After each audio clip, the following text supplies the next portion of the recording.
The second thing that Jesus says is that the good shepherd, the caring person, relates personally to others. See, Jesus says he calls his own sheep by name in verse 3. He doesn't just know that they're his, he knows their name. You see, the sheep that are there, he could probably look and say, no, that sheep's mine. I can tell by this or that marker that maybe they had a marker on the sheep to say this belongs to a certain person. What they do these days, right? I don't know if they did then, but say he just had a visible ability to see this is my sheep. But it's more than that. He knows them personally. He knows their name. You see, a caring person isn't just involved to the extent of knowing that somebody needs to be part of the church or is part of the church. He knows them personally. He cares for them because he knows them intimately. And he makes it his goal to know them. They're not a case, just a case in someone's books. He knows their situation individually.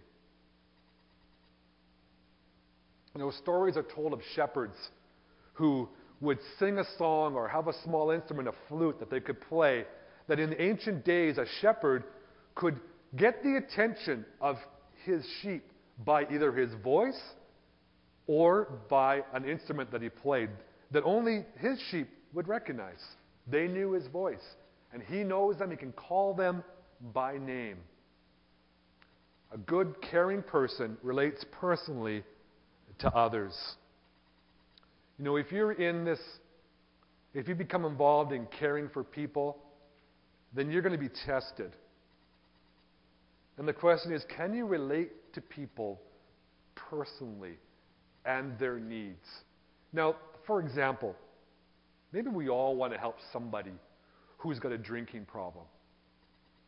You know, we know it must devastate their lives. And we think, well, I want to give them some help.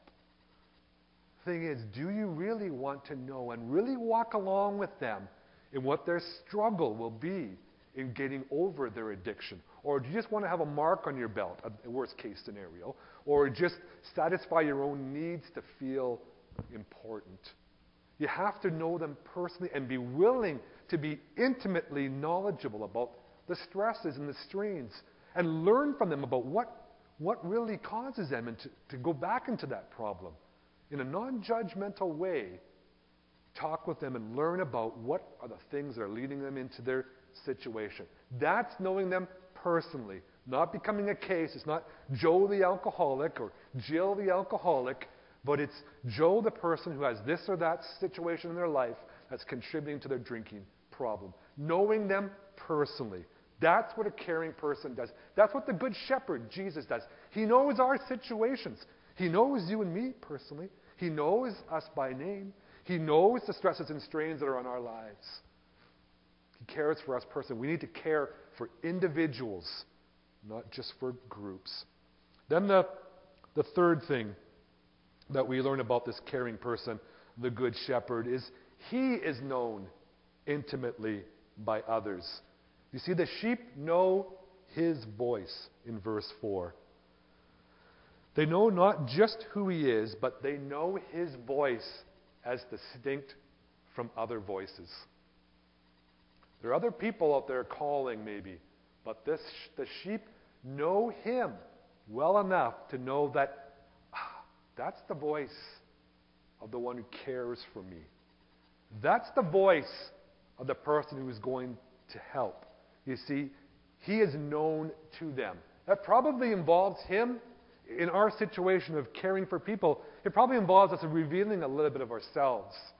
Being vulnerable to say, you know what, I've had this or that struggle. Maybe I'm not struggling with that thing that you have, but I've had struggles in my life. I'm letting myself be known. See, caring for people isn't just about knowing all about other people, but also coming alongside of them and letting ourselves, our own weaknesses and faults, be known too. The sheep know his voice. You know, there's a story told that during a Palestinian uprising of the 1980s, the Israeli army decided to punish a village for not paying their taxes. They punished them by confiscating their sheep. They placed all the sheep in one pen. After a few days, a widow approached the chief guard and tried to persuade them that the sheep were her only source of income, and that since her husband had died. And the man in the army just laughed. The chief guard there, he just laughed at her, and she'd been pleading to have her sheep back. But eventually she convinced him that if she could separate them, she could keep them. And this guy didn't think it could happen. And so her son comes in, her young son comes into the pen, and he played repeatedly a short tune on a flute. And all those sheep that were grazing there, all of a sudden you see heads pop up. They heard the voice.